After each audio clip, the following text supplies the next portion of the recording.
द्राक्ष शिव महापुराण की कथा।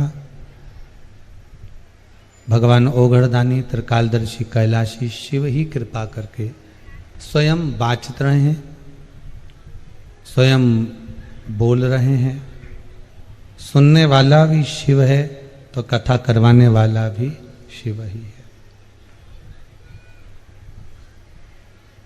खामगांव से आकर यजमान पद ग्रहण करना और भावों से भगवान की भक्ति को धारण करना, ये थोड़ा एक अलग विषय हो जाता है। आपको पहले भी कहा, जब तक शिव कृपा नहीं करते तब तक आप शंकर के चरणों में नहीं पहुंच सकते।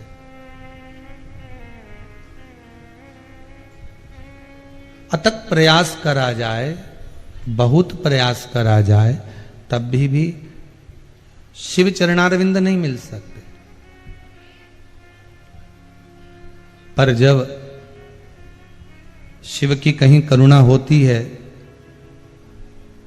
तब जाकर शंकर की कथा का स्मरण हम कर पाते हैं, शिव कथा को हम सुन पाते हैं।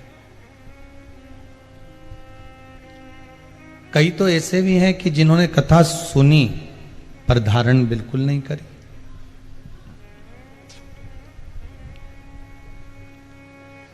मान लो शिव कथा सुनने चले भी गए, शंकर की कथा में पहुंच भी गए,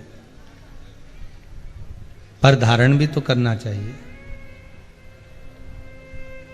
उस कथा को अपने जीवन में उतारना भी तो चाहिए।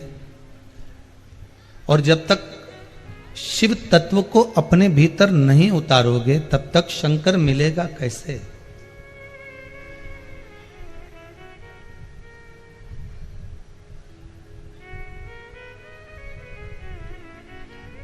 जन्म लिया उस दिन से आज तक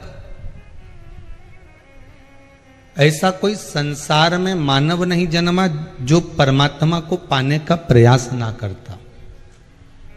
सब करते हैं।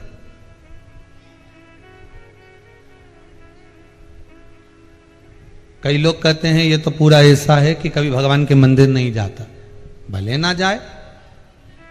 कोई कहता है कि ऐसा है, हमारी बहू ऐसी है, हमारी सास ऐसी है, कभी भगवान का भजन नहीं करती। भले ना करे, आप किसी के ऊपर उंगली ना उठाइए। शिव महापुराण की कथा कहती किसी के लिए कुछ ना कहिए, क्योंकि परमात्मा ने जब जन्म दिया है ना, तो ये जितनी जो श्वासें दी हैं हमको, इस श्वास में अपने आप ओम का शब्द देकर भेजा है कि तू भगवान का भजन करेगा ना करेगा, स्मरण करेगा ना करेगा, नाम जाप करेगा ना करेगा, पर ये पक्का है कि तू जो श्वास ले रहा है उसमें ओम निकल रहा है, उसमें ओम का संबोधन चल रहा है। फिर क्यों ढूंढने जाएं हम? कहां जाएं? एक पत्नी गुरुजी के पास जाकर बोली, गुरुदेव मेरा पति ऐसा है कि कभी भगवान का नाम ही नहीं लेता, मैं उससे बड़ी दुखी हूं। पर मैं भी विचार कर कर बैठी हूं कि उसके मुख से राम का नाम तो निकलवा कर ही मानूंगी, चाहे कुछ भी हो जाए। अब उस पत्नी ने अथक प्रयास कर लिया, सब कुछ सोच लिया, विचार कर लिया, प्लानिंग कर ली कि नाम निकलवाऊंगी, पर नहीं निकला। अंत में वो हार गए और उसके मन में आया कि अब मैं क्या करूं। रात्रि को सोई, पति के शरीर में कुछ कष्ट होगा तो पति ने मुख से कह दिया, हे राम। बस पत्नी खुश हो गई। दूसरे दिन सुबह पंडित जी को भोजन कराने के लिए बुला लिया। ब्राह्मण देवता आप आइए और आकर भोजन करिए। आज ब्राह्मण देवता ने पूछा कि ना तो आज अमावस्या, ना आज पूर्णिमा, ना कोई एकादशी, ना कोई द्वादशी, ना कोई चतुर्थी है, ना कोई तीज है, फिर आज तो आपका व्रत भी नहीं है कि आप ब्राह्मण को भोजन करा रही। पर बात क्या हो गई ऐसी कि आज आपने इतने सारे ब्राह्मणों को भोजन करने बुला लिया, तो पत्नी बोली मेरा एक काम हो गया। क्या? आज मेरे पति के मुख से राम का नाम निकल गया। अच्छा ठीक है। अब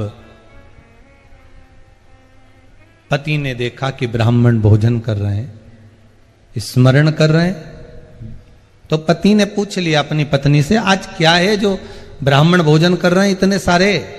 पत्नी बोल रही है, तुम्हें नहीं मालूम? नहीं, आपके मुख से आज तक भगवान का नाम नहीं निकला, पर आज जब रात्रि को आप सो रहे थे, थक कर विश्राम कर रहे थे, तब आपके मुख से निकल गया था, हे राम। पति ने कहा, बिल्कुल सत्य बता, क्या मेरे मुख से राम निकला था? हाँ, मैंने खुद सुना था, बस इतना कहना था। और पति ने कहा, यदि राम ही हृदय से निकल गया तो अब जीवन रखने से कौन सा फायदा है? जिस राम को मैंने संजो कर रखा था,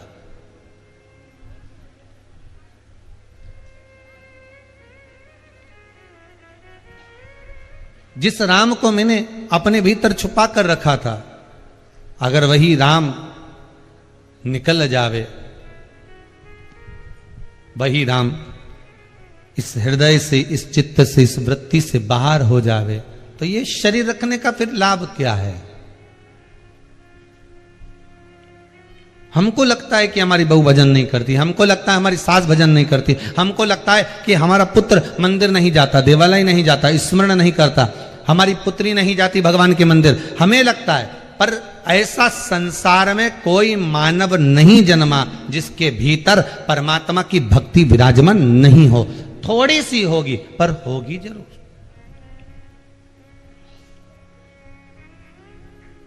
हो सकता है उसको ये सब ठीक नहीं लगता हो। मंदिर जाने से क्या होता है, व्रत करने से क्या होता है, कथा में स्मरण करने से क्या होता है। हो सकता है उसकी चित्तवृत्ति में ऐसा भर गया हो कि यहां जाने से क्या होता है वहां, पर यह पक्का है कि अगर वो कथा की बात कर रहा है, अगर वो मंदिर की बात कर रहा है, अगर वो सत्संग की बात कर रहा है, अगर वो भगवत स्मरण की बात कर रहा है, तो उसके भीतर भक्ति जरूर है।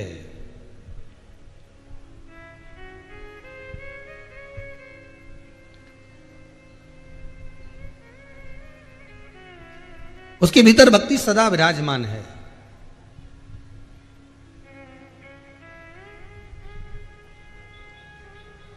बस उस भक्ति के होने से भगवान की प्राप्ति ही है।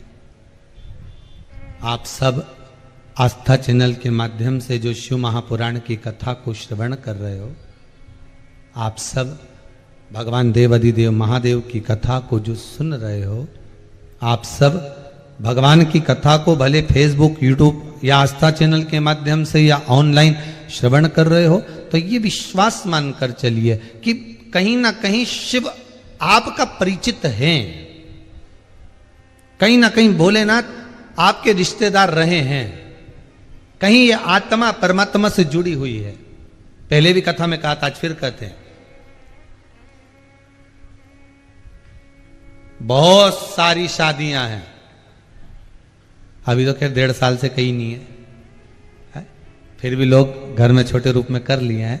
बहुत सारी मोहल्ले में शादियां हैं, रिश्तेदारों के यहां भी शादियां हैं, और शादी होने के बाद आप कितनी जगह जा रहे हैं? 2 जगह, 3 जगह, 4 जगह, 5 जगह। आप जब 2-4 जगह जा रहे हैं तो आप किसके यहां जा रहे हैं? जिससे आपका स्नेह, प्रेम बहुत ज्यादा होगा, आप उसी के यहां पहुंचोगे। बोलो सही है कि गलत है? जिससे स्नेह ज्यादा है, जिससे प्रेम ज्यादा है, जिससे वात्सल्यता, जिससे करुणता ज्यादा है, आप उसके यहां शादी में पहुंच रहे हो।